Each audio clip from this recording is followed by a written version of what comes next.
کیا آپ جانتے ہیں کہ 1857 کی جنگ آزادی صرف تلواروں کی جنگ نہیں تھی؟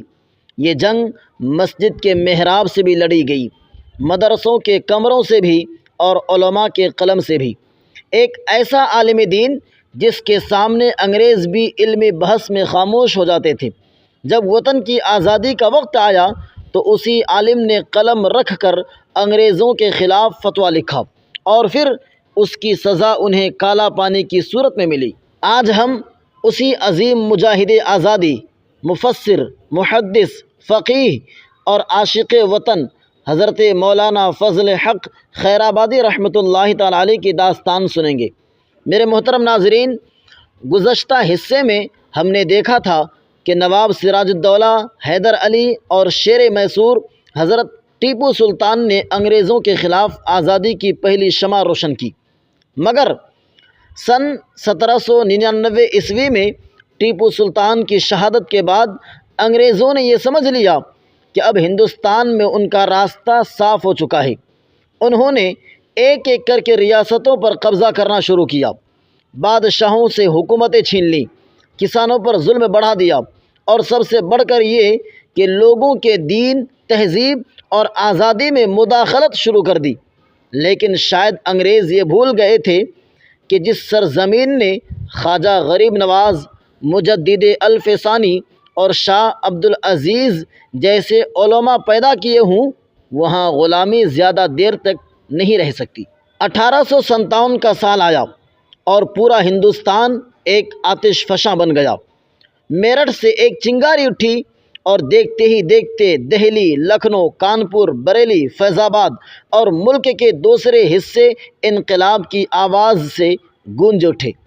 مگر سوال یہ ہے، کیا یہ صرف سپاہیوں کی جنگ تھی؟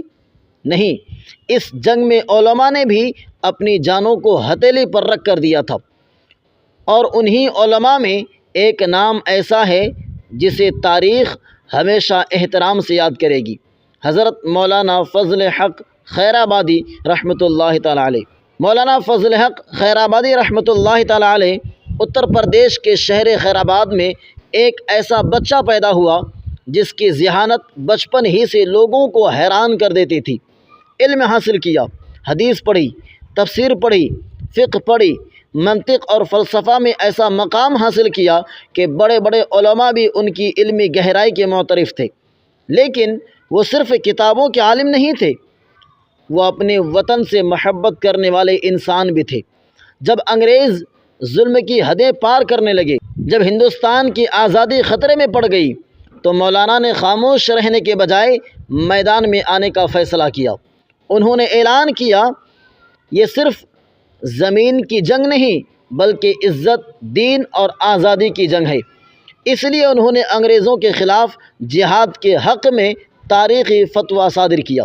یہ فتویٰ صرف ایک کاغذ نہیں تھا، یہ غلامی کے خلاف اعلان بغاوت تھا۔ یہ خبر جب انگریز حکومت تک پہنچی تو وہ سمجھ گئے کہ اگر علماء عوام کے ساتھ کھڑے ہو گئے تو ہندوستان پر حکومت کرنا آسان نہیں رہے گا۔ چنانچہ مولانا فضل حق خیرآبادی رحمۃ اللہ تعالی علیہ کو گرفتار کر لیا گیا، ان پر مقدمہ چلایا گیا، انہیں مختلف قسم کی اذیتیں دی گئیں۔ لیکن کیا آپ جانتے ہیں کہ نہ انہوں نے اپنے فتویٰ سے رجوع کیا، نہ معافی مانگی، اور نہ ہی آزادی کے موقف سے ایک قدم پیچھے ہٹے۔ آخرکار انگریزوں نے انہیں کالا پانی کی سزا سنائی۔ اس زمانے میں کالا پانی صرف ایک جیل نہیں تھا بلکہ ایک ایسا عذاب تھا جہاں پہنچنے کے بعد زندہ واپس آنا تقریباً ناممکن سمجھا جاتا تھا۔ ہزاروں میل دور، اپنوں سے جدا، سخت مشقت، بیماریاں، تنہائی اور بے شمار ظلم، مگر مولانا کا ایمان نہ ٹوٹا۔ انہوں نے قید کے دوران بھی علم کا چراغ بجھنے نہ دیا۔ انہوں نے لکھنا جاری رکھا، اللہ کا ذکر جاری رکھا، اور اپنے ساتھیوں کے حوصلے بلند کرتے رہے۔ آخرکار اسی اسیری کی حالت میں انہوں نے دنیا سے رخصت پائی۔ لیکن انگریز ان کے جسم کو تو قید کر سکے، ان کے نظریے کو نہیں۔